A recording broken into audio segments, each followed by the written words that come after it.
सोचते हैं कन्हैया मुझे पहचानेगा नहीं तो क्या मुंह लेके आऊंगा घर पे दिखाने के लिए।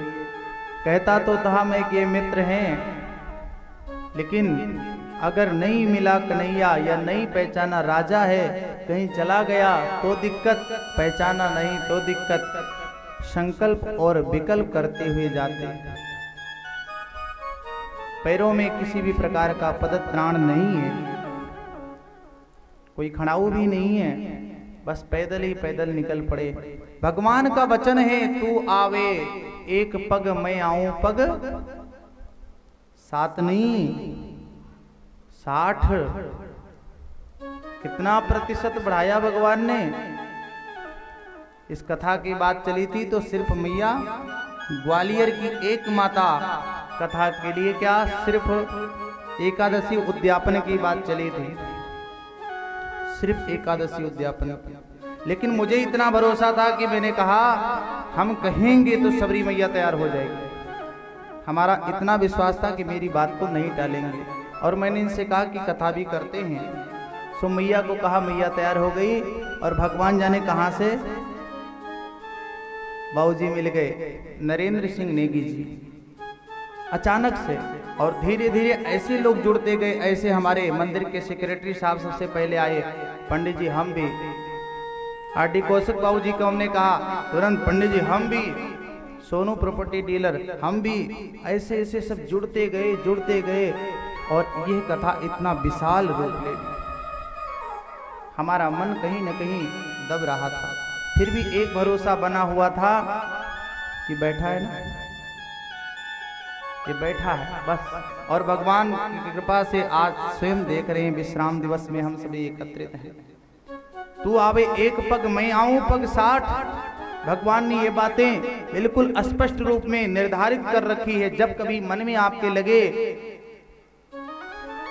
कि ये काम नहीं हो पाएगा, तब भगवान को याद करना, भगवान के लिए कदम बढ़ाना।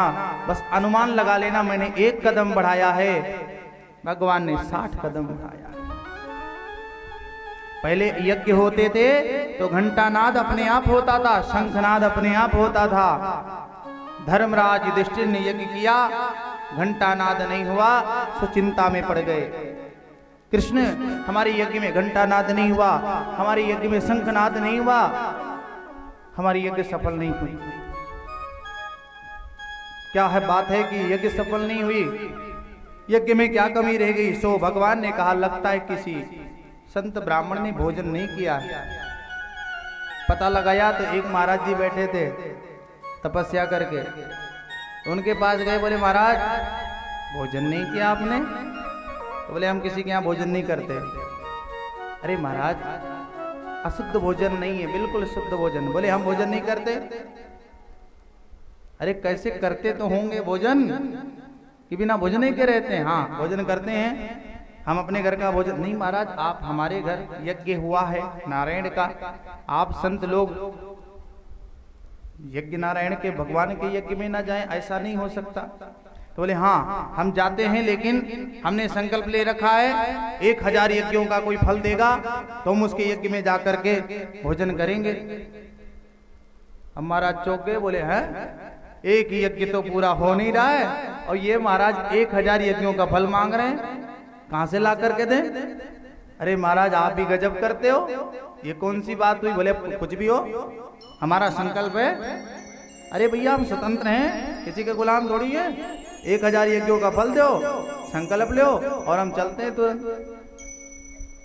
समझाओ के तब भीम दादा बोले इस महात्मा को पकड़ो, रथ में बिठा के ले चलो, एक लड्डू घुसेड़ देंगे, हो गया। कन्हैया जी ने कहा जो बचा कुचा है ना सब वो भी साफ हो जाएगा। श्राप दे दिया ना तो यज्ञ रह जाएगा, तुम कुछ और ही बन जाओगे। घर पे गए, सभी निराश हैं। द्रौपदी ने कहा एक मौका हमें दो। सभी भाइयों ने कहा हाँ हाँ अब तुम्ही को बचा है। वो बाबा बैठा हुआ कह रहे 1000 यज्ञों का फल दो, फिर चलेंगे भोजन करने के लिए। बोले महाराज एक मौका, ठीक है तो प्रयास कर लिया। सभी राजसी वस्त्रों को द्रौपदी ने उतार दिया, नंगे पांव चल पड़ी। महाराज के पास पहुंची, महाराज आपने भोजन नहीं किया? बोले हाँ बिटिया, हम भोजन नहीं करते किसी के यहाँ, करेंगे लेकिन 1000 यज्ञों का फल मिले तो भोजन करेंगे। तो बोली हाँ, आप 1000 यज्ञों का फल लीजिए हमसे और भोजन करिए। अरे बोली बिटिया, तुम्हारे वो सब 5-5 पति भी आए थे, वो हाथ जोड़ के चले गए, उनसे नहीं हुआ। तू कहती है फट से लो महाराज संकल्प और 1000 यज्ञों का फल लो और चलो। तुमने किए हैं इतने यज्ञ? बोले नहीं, हमने यज्ञ नहीं किया, हमने सत्संग किया है। क्या सत्संग किया है? संत मिलन को जाइए, तजी माया अभिमान,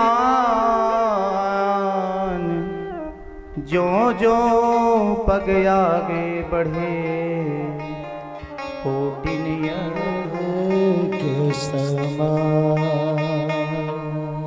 जैसे जैसे एक एक पग तजी माया अभिमान, मैंने राजसी वस्त्र उतार दिया, अपना सम्मान उतार दिया, सादे वेश में आए हैं।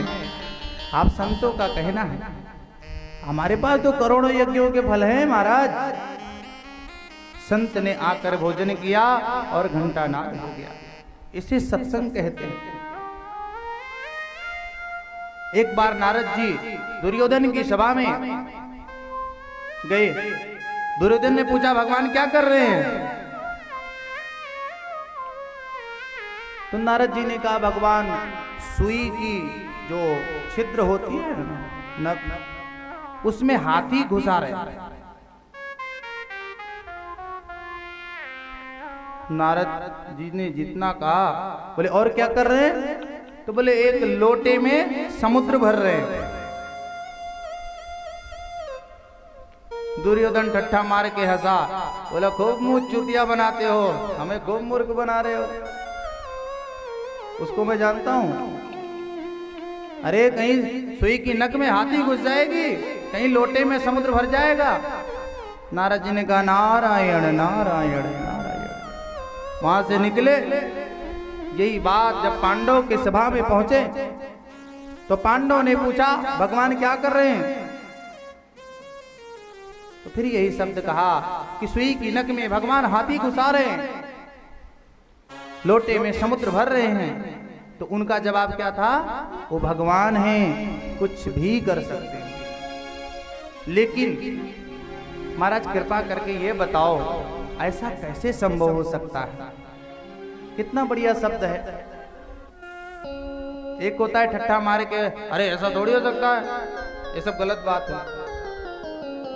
अरे कम से कम प्रेम से पूछो तो नारद जी ने कहा देख रहे हो आंख देख रहे हो ना, आंख की ज्योति कितना होती है? सुई की नख के बराबर। इसमें हाथी क्या पहाड़ घुसा दो? ये भगवान का ही किया कराया है। तो बोले महाराज लोटे में समुद्र। तो बोले खोपड़ी को खोल के ऊपर ऐसे रख दो, समुद्र क्या पूरा संसार समाया हुआ है। भगवान कुछ भी करने में समर्थ हैं। भगवान पर कभी शंका नहीं करनी चाहिए।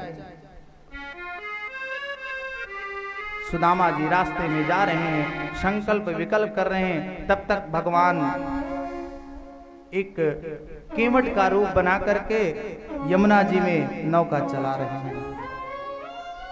सुदामा जी से कहा आइए महाराज आइए बैठिए। सुदामा जी ने कहा भैया पैसा नहीं है। बोले ऐसा कैसे हो सकता? पैसा तो तुम्हारे पास है, चावल की पुटलिया है, दे देना। नहीं ये पुटली नहीं देना हमें, ये किसी और के लिए है। तो बोले महाराज कुछ तो देना पड़ेगा। तो बोले नहीं हम नौका में नहीं बैठेंगे, हमारे पास कुछ भी देने के लिए नहीं है। तो भगवान ने कहा अरे कुछ भी कैसे नहीं हो सकता है, आप ब्राह्मण देवता है, आशीर्वाद दे देना। बोले हाँ ये ठीक है, आशीर्वाद दे सकते हैं।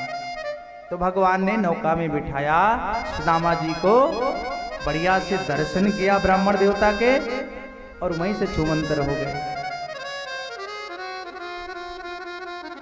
सुदामा जी अभी पहुंचे नहीं है दर्शन के लिए, और भगवान आए और दर्शन करके चले भी गए। ऐसे हैं कन्हैया। रास्ते में जाते जाते कई लोगों से पूछा, मेरा कन्हैया रहता यहाँ। बोले कौन कन्हैया? अरे बोले छोटा सा था, हम साथ में पढ़ते थे, अभी वो बड़ा महाराज बन गया है। तो बोले इधर कोई कन्हैया नहीं रहता है। नहीं रहता तो है, वो द्वारिकाधीश है। तो बोले अरे राम राम, तुम ऐसे नाम ले रहे हो, हमको जेल में जाना पड़ेगा। उनका नाम ऐसे थोड़ी लेते हैं। अनंत श्री विभूषित राजा महाराजा द्वारिकाधीश, बहुत सारे अलंकार लगा करके तब उनका नाम लेना पड़ता है। तुम कन्हैया कन्हैया कन्हैया कनुआ बलुआ बोल रहे उधर। कोई बड़े पद पर बैठा हो,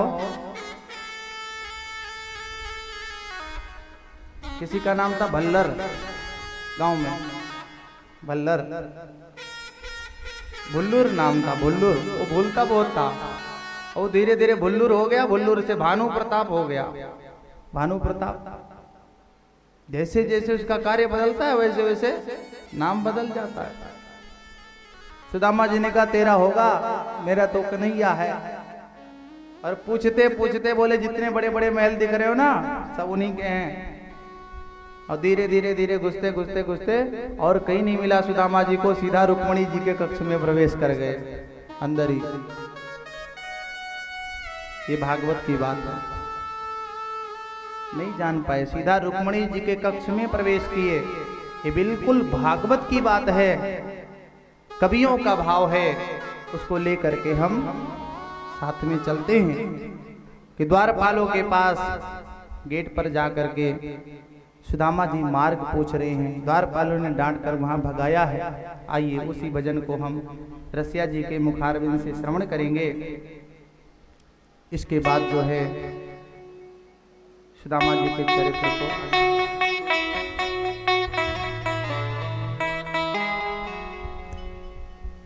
देखो देखो ये गरीबी कहाँ, कृष्ण के दर पर विश्वास लेके आया हूँ। मेरे बचपन का यार है मेरा साथ,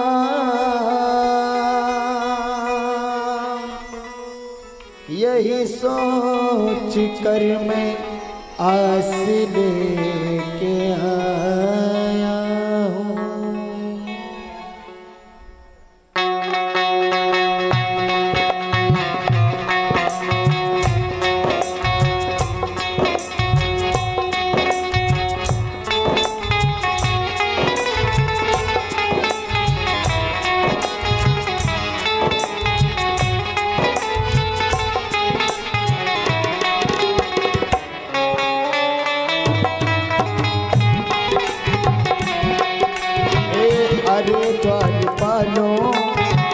कन्हैया से कह दो, अरे द्वारपालो कन्हैया से कह दो कि मिलने सुदामा करीब आ गया है। करीब आ गया है। न सर पे है पगड़ी न तन पे है जामा, मिलने सखावत नसीब आ गया है। सखावत नसीब आ गया है।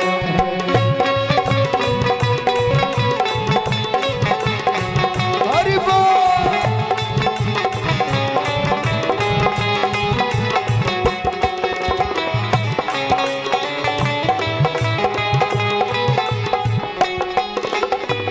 न सर पे है पगड़ी न तन पे है जामा, बता दो कन्हैया से नाम है सुदामा।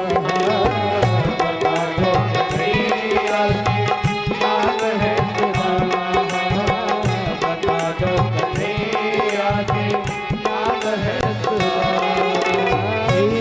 सर पे है पगड़ी, न तन पे है जामा। बता दो कन्हैया से नाम है सुदामा हो। न सर पे है पगड़ी, न तन पे है जामा। बता दो कन्हैया से नाम है सुदामा। बता दो कन्हैया से नाम है सुदामा। बस एक बार मोहन से जा कर के कह दो, एक बार मोहन से जा कर के कह दो कि मिलने सका नसीब आ गया है, कि मिलने सका नसीब आ गया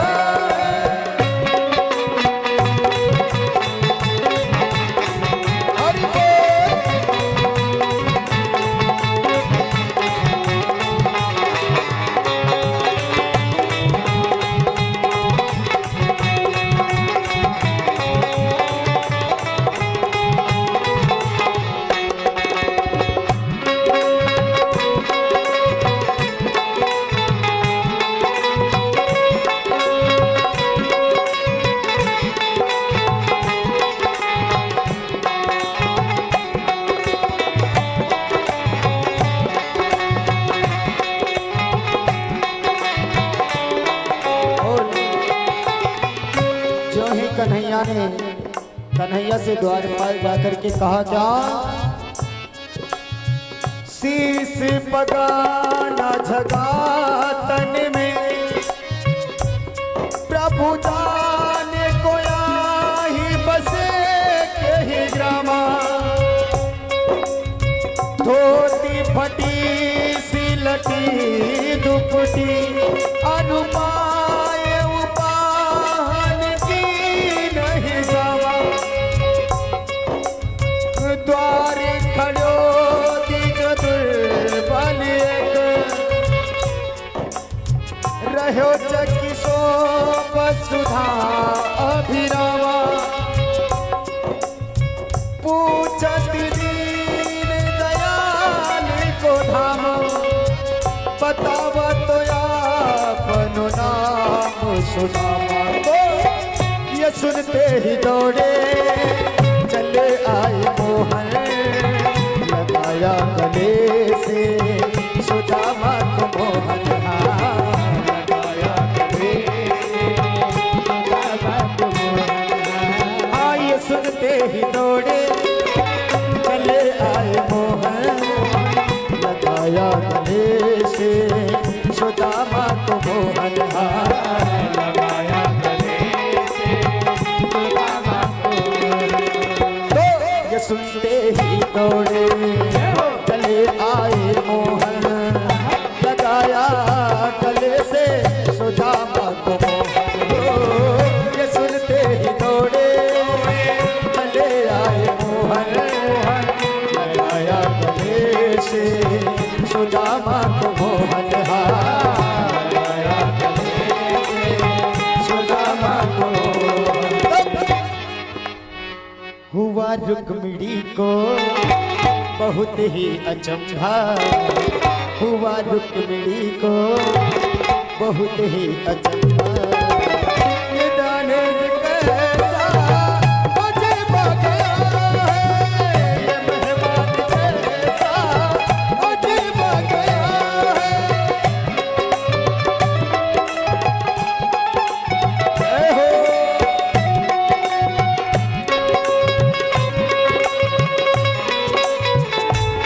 की सेवा करते हुए मस्ती के साथ आनंद लेंगे। श्री राधे।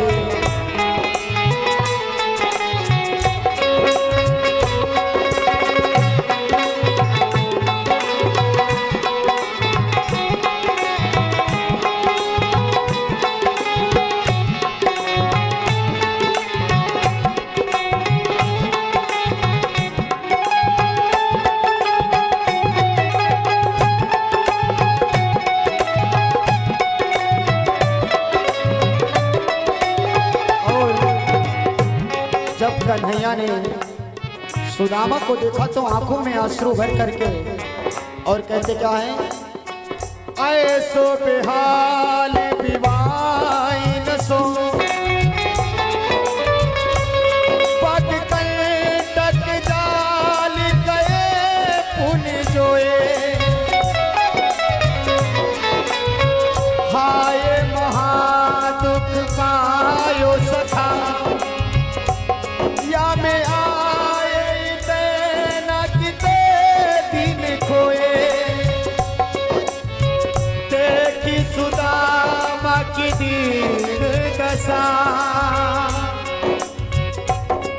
करुणा करके करुणा निधि रोए,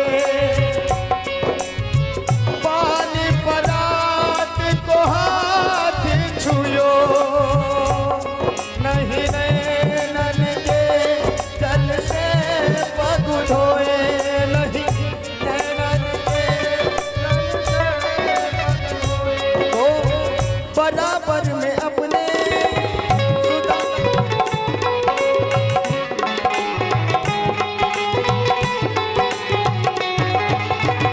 बराबर में अपने सुदामा बिठाए, चरण आंसुओं से सामने धुलाए, हाँ चरण आंसुओं से सामने धुलाए। बराबर में अपने सुदामा बैठाए, चरण आंसुओं से सामने धुलाए। बराबर में अपने सुदामा बिठाए, चरण आंसुओं से सामने धुलाए, हाँ चरण आंसुओं से सामने धुलाए। तो न घबराओ प्यारे जरा तुम सुदामा, न घबराओ प्यारे जरा तुम सुदामा,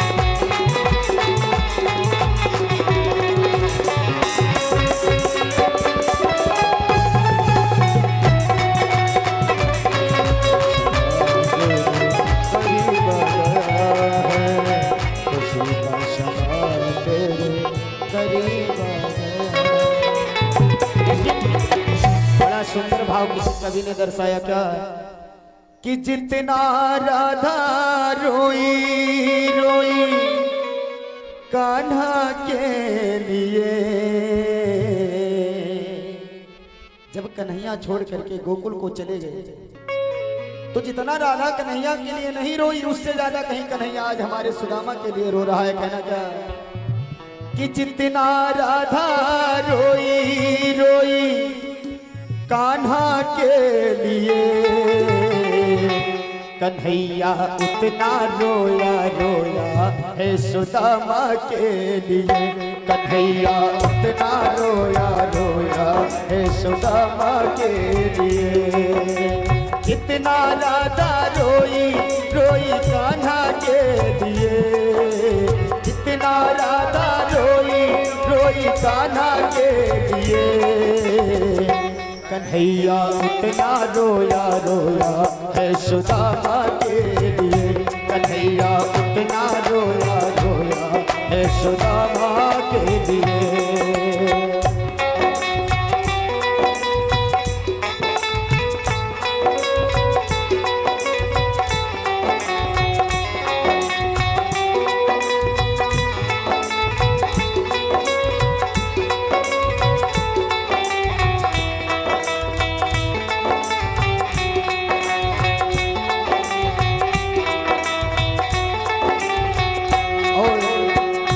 यार की हालत देखी उसकी हालत पे रोया, यार के आगे अपनी शान शौकत पे रोया, यार की हालत देखी उसकी हालत पे रोया, यार के आगे अपनी शान शौकत पे रोया।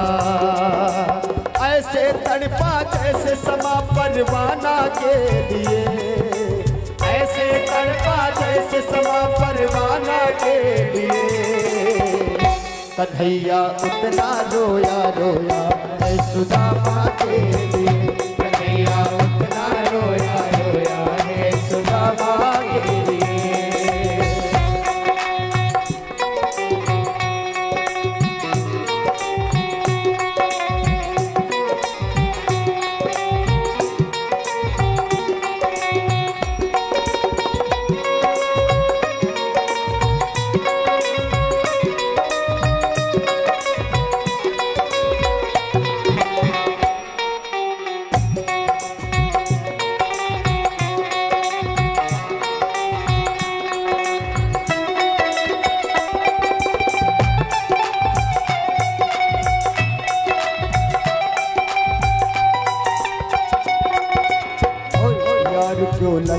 कलेजे बात भर भर के रोया और अपने बचपन को याद कर कर के रोया। यार को लगा कलेजे बात भर भर के रोया और अपने बचपन को याद कर कर रोया। ए ऋण था अनमोल, ए ऋण था अनमोल श्याम दीवाना के लिए। ए ऋण था अनमोल श्याम दीवाना के लिए। कन्हैया उतना रोया रोया है सुदामा के लिए। कन्हैया उतना रोया रोया है सुदामा के लिए।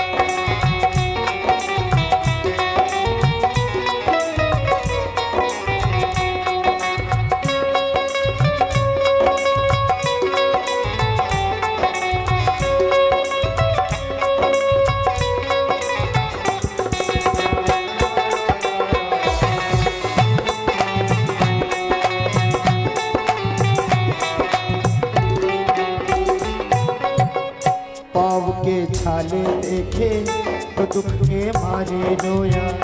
पाँव धोने के खातिर खुशी के मारे रोया। पाँव के छाले देखे तो दुख के मारे रोया।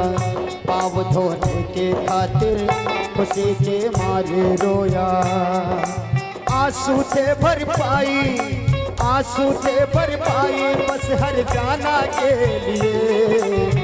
आंसू से भर पाई बस हर जाना के लिए। कन्हैया उतना रोया रोया है सुदामा के लिए। कन्हैया उतना रोया रोया है सुदामा के लिए।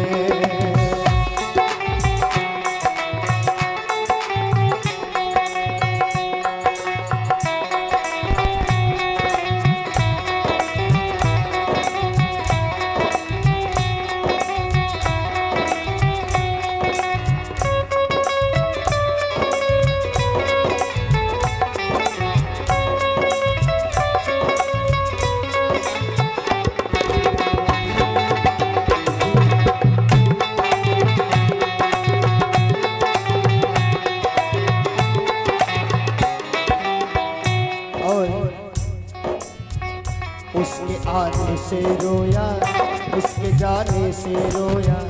उसके आने से रोया, उसके जाने से रोया।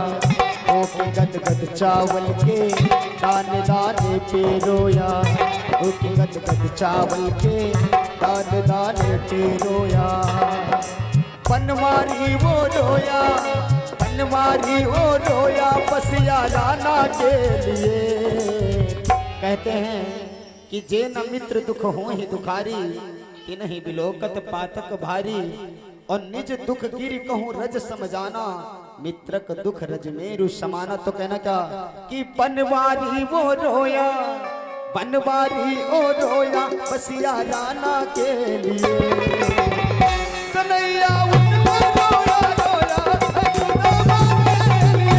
कन्हैया उतना रोया रोया है सुदामा के लिए।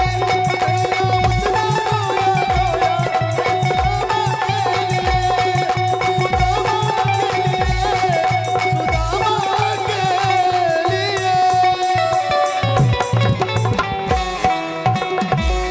भोले बाबा के बिहारी लाल की जय।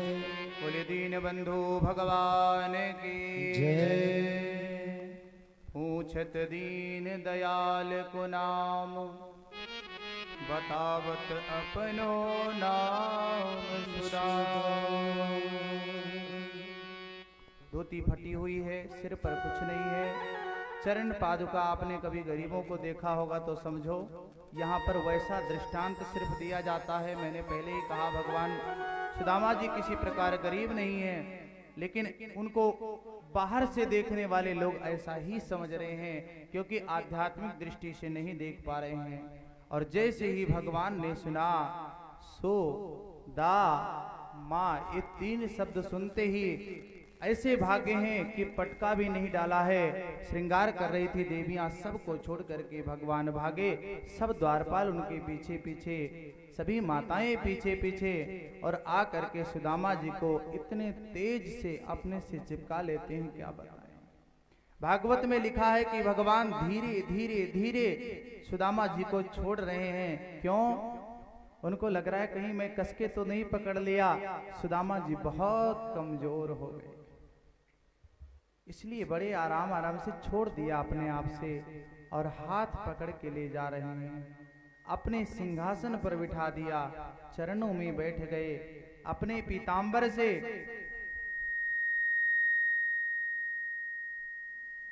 भगवान सुदामा के पैर में जो धूल लगी है उसको झाड़ रहे हैं। झाड़ते झाड़ते देखा पैरों में छाले पड़े हुए हैं, पैदल चल करके आए हैं। सोचो कितना दूर सुदामा जी चल करके गए होंगे। और झाड़ते झाड़ते जैसे ही हाथ लगा कांटे में, सुदामा जी उछल पड़े। कन्हैया ने जब कांटे निकालना शुरू किया है तो इतने कांटे निकले हैं। सुदामा जी को देख करके भगवान के नेत्र इसीलिए सजल हो रहे हैं क्योंकि रक्त से परात भरा जा रहा है। सभी दौड़ करके गई हैं पानी लाने के लिए, पैर धुलने के लिए। वो दुख देख करके, वो बेमाई फटी हुई, चप्पल नहीं पहनो तो बेमाई देख करके, और पैर के छाले देख करके, रक्त रंजित इतने कंटक लगे हुए हैं, निकाल निकाल करके वो दुख देख करके, लेकिन फिर भी इसने भगवान से कुछ मांगा नहीं। हमको थोड़ी सी परेशानी हो, भगवान के सामने जाके माथा रगड़ देते हैं, भगवान ये दो ये दो ये दो। सुदामा जी ने कभी कुछ नहीं मांगा। और खूब बढ़िया भागवत में लिखा है कि जैसे दूध का फेन होता है गाय दोहन करते समय, इतनी मुलायम बिस्तर पे ले जाकर के भगवान ने बिठाया रुक्मणी के कक्ष में। रुक्मणी जी देखती हैं, रुक्मणी यहाँ अपने को संकुचित महसूस करती हैं कि बताओ ऐसा कौन धनवान होगा जिसका स्वयं त्रिलोकीनाथ पैर धुल धुल के रो रहा हो। लक्ष्मी जी सकुचा रही हैं कि इससे जैसा धनवान अब कोई नहीं। भगवान धीरे धीरे बात करना शुरू करते हैं कि इनकी जो डर है द्वारिकाधीश वाला वो निकल जाए। भगवान ने कहा कि ये ब्राह्मण देवता कुछ विवाह वाह किया नहीं? बोले पहले तू बता। करे नहीं नहीं पहले आप बताइए, हम इकट्ठा बताएंगे। बात करना शुरू किया तो सुदामा जी कहते हैं कि जैसे हमारा विवाह हुआ है, जैसे सुशीला नाम है, वैसे वो गुणवती धर्म पत्नी है। हमारा जीवन बड़ा अच्छा चल रहा है। भगवान ने खूब सेवा किया। इसके बाद में खूब चर्चाएं की, कैसे आना हुआ, इतने दिन क्यों नहीं आए, भाभी जी को साथ में क्यों नहीं ले आए। तो सुदामा जी कहते हैं सच पूछो तो उसी ने यहाँ पर भेजा है, एक चिट्ठी भेजी है। चिट्ठी के बारे में बाद में बताएंगे, बता दें।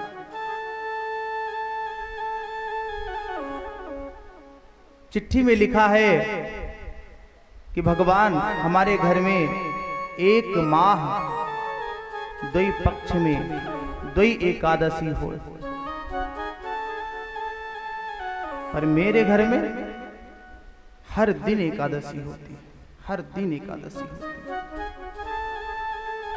कृष्ण भगवान समझ गए कि घर की हालत क्या होगी, नित्य एकादशी होगी। तो भगवान ने भी बता दिया कि भाभी तेरे भवन में नित्य द्वादशी हो। ये मैसेज चुपचाप लिख करके सुदामा जी को दे दिया। और जाते जाते भगवान ने अपनी पत्नियों से मिलाया। कथा बहुत लंबी है, बहुत कार्य बाकी है। एक से मिलाया, दो से मिलाया, तीन से मिलाया, चार से मिलाया, सबको पुत्रवान कीर्तिवान करते करते भव भव भव भव भव भव भव भव करते क्या हालत हुआ होगा सुदामा जी का। पुत्रवान भव, कीर्तिवान भव, आरोग्यवान भव। लेकिन फिर सुदामा जी लास्ट में भव भव भव भव करने लगे तो कन्हैया जी ने कहा बस कुछ और भव करने की जरूरत नहीं है, अर्धांगिनी होती है पत्नी, अर्धांग होता है पुरुष। हम ही को आशीर्वाद दे दो, समझ लो सब पे आशीर्वाद पहुंच जाएगा। सो कन्हैया जी को आशीर्वाद दे करके सुदामा जी चलने के लिए कहते हैं। फिर भगवान से कहते हैं अच्छा कन्हैया तो चलें। भगवान कहते हैं ठीक है जल्दी आना। फिर सुदामा जी संकुचित होते हैं कि धर्म पत्नी हमारी क्या कहेगी। अच्छा तो कन्हैया कुछ विशेष सूचना देनी है तो बताओ। भगवान कहते हैं अगली बार आना तो भाभी जी को साथ में लाना। फिर सुदामा जी सोचे कुछ लेन देन की बात नहीं भाई। फिर कहते हैं अच्छा कन्हैया तो हम चलें। अच्छा बाबा ठीक है, ब्राह्मण देवता पधारते रहना। वहां से निकल करके सुदामा जी रास्ते में आते हैं, संकल्प विकल्प करते हुए घर पे पहुंचते हैं। सुशीला मैया खूब श्रृंगार करके, इसीलिए भगवान का नाम घनश्याम पड़ा, क्योंकि जैसे बादल रात में आके बरस जाते हैं ऐसे हमारे घन श्याम, घन मतलब होता है बादल, श्याम मतलब होता है कन्हैया, रात में आकर बरस जाते हैं, इसलिए भगवान का नाम पड़ गया घनश्याम। दीन बंधु इसलिए क्योंकि सुदामा बहुत दीन है और उनके बंधु भगवान सुदामा, इसलिए हो गए दीन बंधु। रास्ते में आकर के सुशीला मैया श्रृंगार की खूब सामने आई। सुदामा जी कहते हैं श्रीमती जी आप कौन? वाह स्वामी जी, भगवान के पास जाते ही बदल गए। बोले मतलब समझे नहीं हम, आप कौन हैं? यहाँ हमारी झोपड़ी थी। सुशीला मैया कहती हो झोपड़ी सुदामा जी ने ले लिया। अच्छा कोई दूसरा सुदामा आ गया। कहती आओ आओ घर में। तो सुदामा जी कहते हैं अब तुम सोने चांदी की रोटी खाओ, हीरे मोती के चावल खाओ, अपने राम चल रहे हैं तपस्या करने। एक थे राका बाका, भगवान के भक्त थे नामदेव जी महाराज। भगवान से बातें होती थी तो नामदेव जी ने कहा आप इन पति पत्नी बहुत गरीब है, कुछ देते क्यों नहीं? भगवान कहते हैं मैं देता हूं। ये कलयुग की कथा है, सतयुग की कथा तो आप लोग सब जानते हैं, लेकिन कलयुग की कथा राका बाका बहुत गरीब पति पत्नी हैं।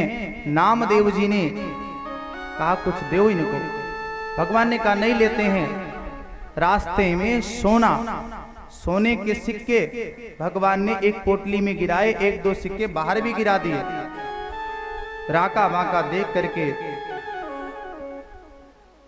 पत्नी थोड़ा पीछे थी, राका आगे चला गया था। वो मिट्टी डालने लगा सोने पर कि कहीं पत्नी के मन में विकार ना आ जाए। तब तक पत्नी पहुंच गई। पत्नी कहती है स्वामी मिट्टी पर मिट्टी डाल रहे हो, मिट्टी पर मिट्टी डाल रहे हो, ऐसा क्यों कर रहे हो? राका कहता है देखो मेरी पत्नी हमसे भी आगे है, सोने को मिट्टी समझ रही है, पराये धन को मिट्टी। भगवान ने नामदेव जी से कहा देखो ये गरीब हैं लेकिन इन्हें हम देते हैं, लेते नहीं हैं। फिर से प्रयास किया। जंगल में लकड़ी काटने जा रहे थे, लकड़ियां काट करके सूखी भगवान ने रख दी। राका बाका ने कहा कि लगता है किसी ने लकड़ी तोड़ करके रख दी है, किसी और की है, मैं कैसे लकड़ी उठा सकता हूँ। और बिना लकड़ी बेचकर तब उनके घर का खर्चा चलता था, लेकिन उन्होंने लकड़ी स्वीकार नहीं किया। भगवान के भक्त गलत मार्ग से आया हुआ धन स्वीकार नहीं करते। ऐसे सुदामा जी ने नम्र निवेदन करके सुशीला देवी को कहा अब आपके बच्चों को कोई दिक्कत नहीं हो, अब आप आराम से बच्चों को और अपने साथ आनंद से रहो, क्योंकि भजन कब होता है? भजन कब होता है? भर पेट खाओ, आराम से आओ, पंखे में हवा में बैठो तब है? कहावत भी अपने आप मनमुखी बना लिया है, भूखे भजन न होए गोपाला, पकड़ो अपनी कंठी माला। अपने आप मनमुखी कहावत बना ली। भजन तो दुख में होता है, बहुत मन से लोग पुकारते हैं, सुख में तो बस नाचते हैं, भजन गाए हो गया, भजन हो गया, पूजा पाठ हो गया। भगवान एकादश स्कंद में इसको मुक्ति का दर्शन बताया गया है। एक दिन की बात है, बहुत सारे संत भगवान के घर में पधारे। सो भगवान ने पहले ही समझाया था कि कभी ब्राह्मण से व्रतदोह नहीं करना। सो भगवान के सब बच्चे जाकर के कहते हैं कपड़ा पेट में बांध करके और सभी संतों से पूछते हैं, बताओ बताओ बताओ इनको क्या होगा। हम तुम्हें तभी संत मानेंगे जब तुम बता दोगे इनको क्या होगा। सो महाराज दुर्वासा के चक्कर में पड़ गए। अच्छा संत से मजाक करते हो, जाओ इससे ऐसा लोहे का मूसल होगा कि इसी से तुम्हारा सर्वनाश हो जाएगा। ये मुक्ति का एकादश स्कंद बताया गया है। मुक्ति के लिए यहां से मुक्ति मिलती है। यदुवंश को भगवान ने स्वयं श्राप दिला दिया। क्यों? भगवान कहते हैं मैं आया था यहां पर अधर्म को हटाकर धर्म की स्थापना के लिए, लेकिन यहाँ ये लोग भागवत व्यासपीठ से कुछ मर्यादाएं हैं, मैं उन शब्दों का प्रयोग नहीं कर सकता। अधर्म का मार्ग अपना लिया था यदुवंशियों ने। मदिरापान, उल्टे सीधे बात भगवान समझाते थे पर बात नहीं मानते थे। नृग उपाख्यान इसीलिए सुनाया था पर उन्होंने नहीं माना, और उसके पेट से सच में जब कपड़ा खोला तो मूसल ही निकला लोहे का। उग्रसेन जी ने उसको पिसवा करके समुद्र में फेंकवा दिया, उसी से काई बन गई। छोटा सा कील रह गया था, मछली निकल गई। मछली से मल्लाह ले गया, मल्लाह ने उसका तीर बनाया और भगवान एक दिन जंगल में पैर पे पैर रखकर बैठे थे, सो उसने बाण चलाया और भगवान के पाद के तलवे में लग गया।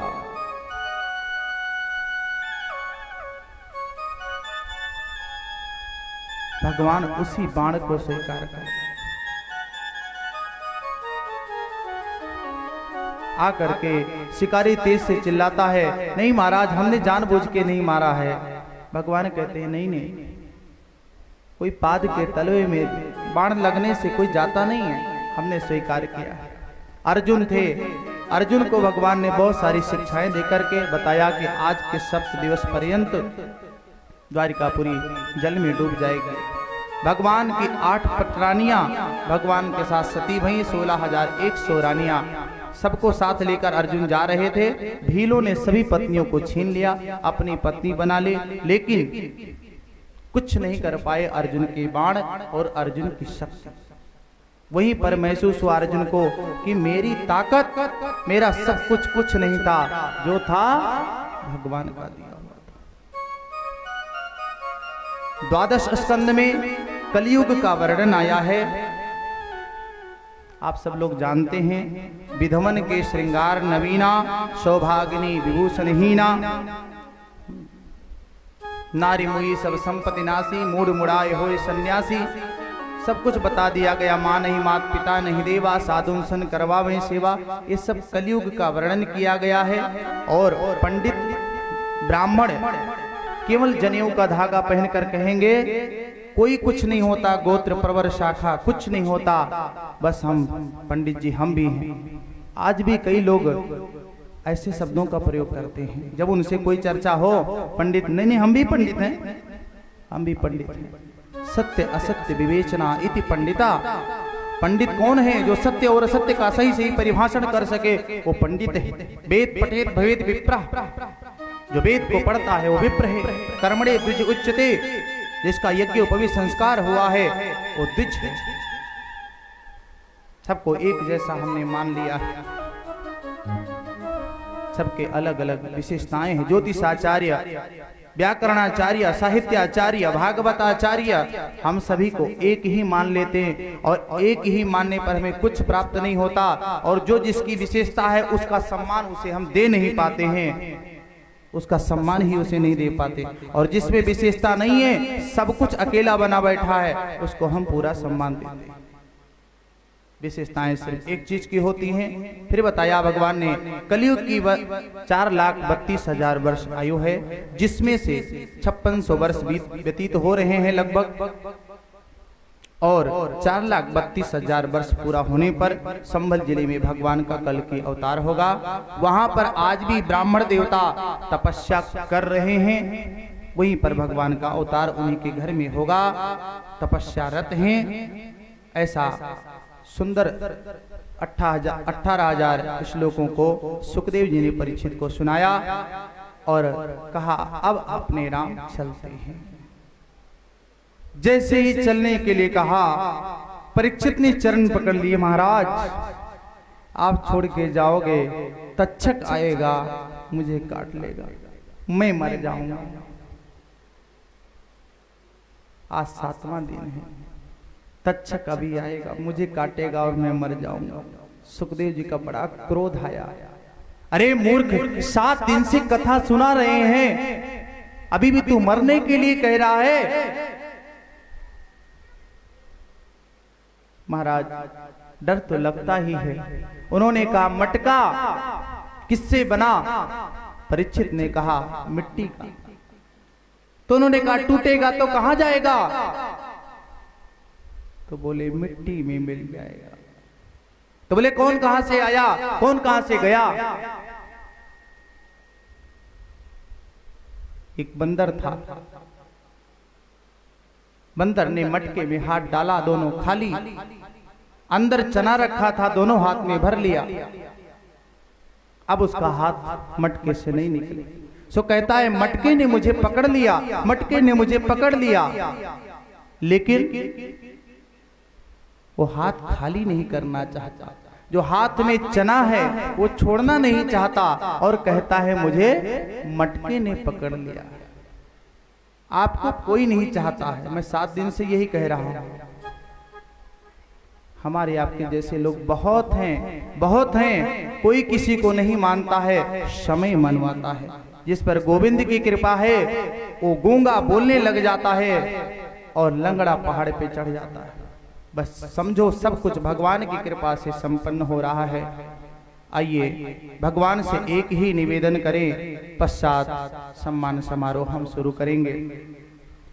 इतना तो करना स्वामी, जब प्राण तन से निकले। इतना तो करना स्वामी, जब प्राण तन से निकले। इतना तो करना स्वामी, जब प्राण तन से निकले। इतना तो करना स्वामी, जब प्राण तन से निकले।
जब प्राण तन से निकले उसके बाद जल्दी आना मुझको न भूल जाना। उस वक्त जल्दी आना मुझको न भूल जाना। राधे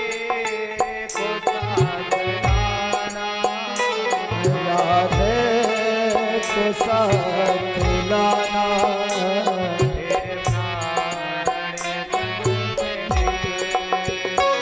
राधे को साथ लाना। राधे को साथ लाना फिर प्राण तन से निकले।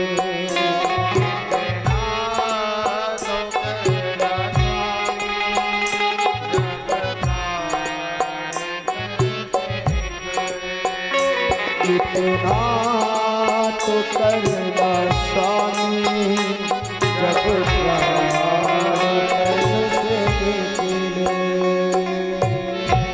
बोलिए बांके बिहारी लाल की जय।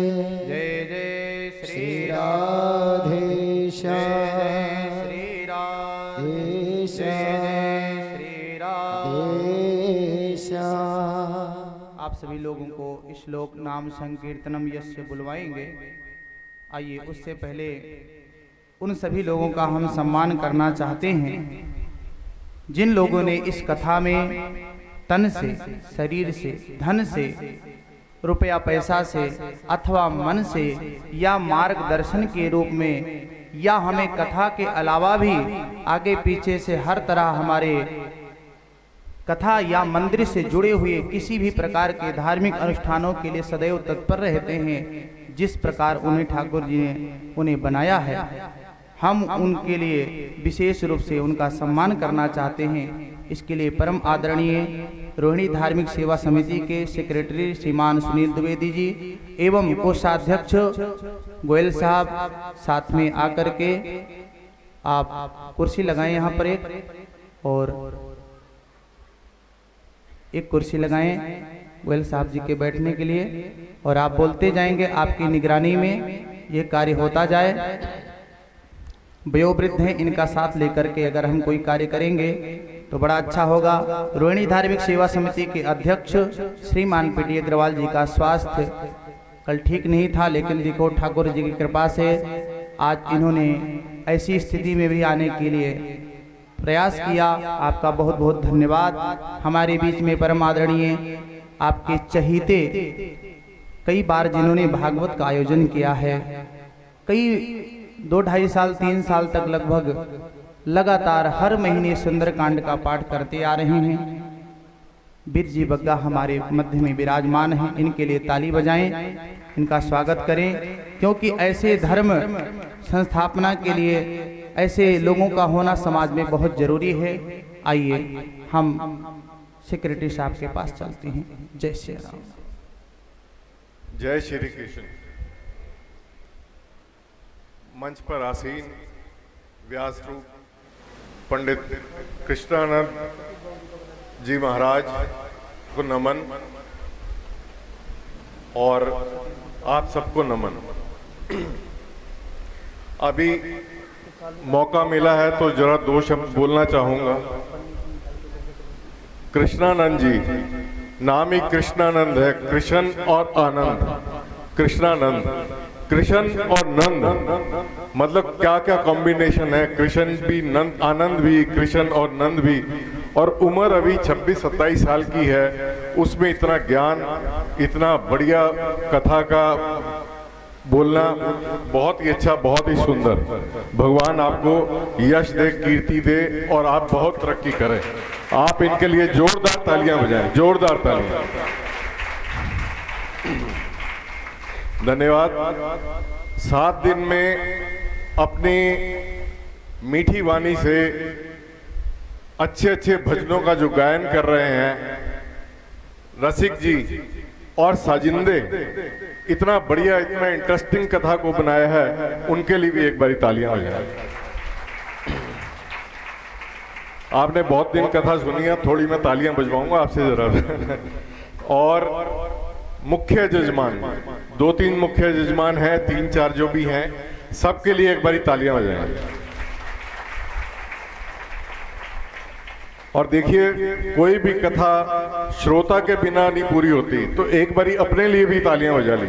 आपने बड़े प्यार से, बड़े आनंद से हर उत्सव को बहुत तरीके से मनाया और बहुत अच्छी कथा सुनी, इसके लिए ईश्वर का धन्यवाद। मैं ये कहना चाहूंगा कि आज के युग में जब हिंदुत्व को जगाने की जरूरत पड़ी है, तो पंडित जी ने ये कथा करके बहुत अच्छा वो किया है। और इसके साथ साथ मेरे मन में विचार आता है कि जरूर हम सब ने पिछले जन्म में कुछ अच्छे कर्म किए होंगे, जो ऐसे संत महात्मा से हमारा प्रेम हुआ, उनके हम नजदीक आए, उनकी कंपनी में आए। नहीं तो देखिए, कहाँ कानपुर, कहाँ दिल्ली, रोहिणी, माता जी को कहाँ से प्रेरणा हुई, यहाँ पे कथा हुई और हम सबका यहाँ आगमन हुआ। और जो पंडित जी ने अभी भजन सुनाया है, इतना तो करना स्वामी जब पुराण तन से निकले, ये ईश्वर हम सब की प्रार्थना सुने, यही मेरी कामना है, यही मेरा कहना है। धन्यवाद। अब जो इस कथा से जो लोग जुड़े तो आप सभी हैं, लेकिन जो विशेष रूप से जुड़े हैं, जिन्होंने तन मन धन, आपने भी, मैं ये नहीं बोलूंगा कि आपने नहीं, आपने भी सबने बहुत अपना पूरा परिश्रम, अपने पूरा सहयोग दिया है, लेकिन कुछ औपचारिकताएं होती हैं, वो मैं पूरी करना चाहूंगा। तो सबसे पहले मुख्य यजमान प्रतीक्षा शर्मा जी और निर्मला शर्मा जी, इनका बहुत बहुत धन्यवाद। आप पंडित जी के पास चले जाएं, पंडित जी सबका स्वागत करेंगे, एक एक करके जिनके मैं नाम लूंगा। उसके बाद श्रीमती नीलम नेगी जी और उनके पति नरेंद्र सिंह नेगी जी, इनका भी बहुत बहुत धन्यवाद। इन्होंने बड़े प्यार से कथा को सुना है, सुना ही नहीं, पूरा एंजॉय किया है, मैंने देखा है। मतलब क्या बताऊं, जैसे ही, मतलब ऐसी प्रेरणा बहुत कम लोगों को होती है कि अच्छी तरीके से कथा को सुनना और वो करना।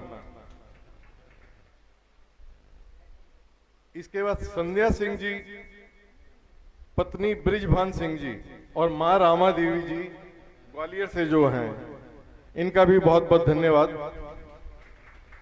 श्रीमती पुष्पा कौशिक और श्री R.D. कौशिक जी, इनका भी बहुत बहुत धन्यवाद। आ जाएं जरा आगे।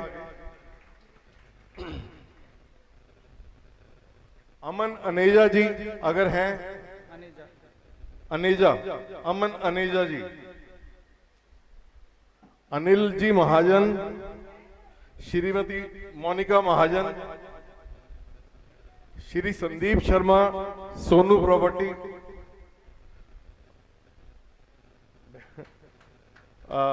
सतीश शर्मा जी, सेक्टर 15, अन्नू बजाज जी, डॉक्टर किरण यादव जी, श्री मान सिंह राठौर प्रीतमपुरा, श्री राम गोपाल जिंदल जी। जो लोग उपस्थित नहीं हैं, उनके परिवार का अगर कोई भी सदस्य है, माताजी हैं जिंदल साहब के यहाँ, तो वो अवश्य आए। ऐसा नहीं है कि जिनका नाम बोले, उनके परिवार का अगर कोई सदस्य है, आप आराम से नाम बोलते जाएंगे और आप मंच पर आते जाएंगे। बिल्कुल ठीक पंडित जी, ये सबका नहीं, ये उनका नहीं, पूरे परिवार का धन्यवाद है। हाँ। तो परिवार में उपस्थित कोई भी वो हो,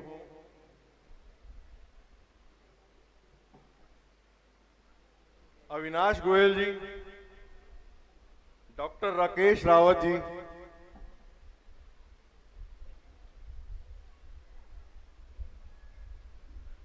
श्रीमान सतीश गुप्ता जी,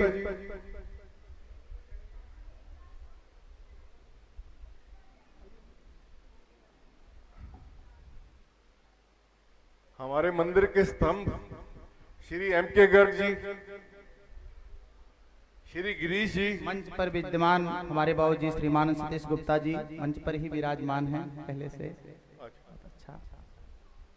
श्रीमती सुमन भारद्वाज,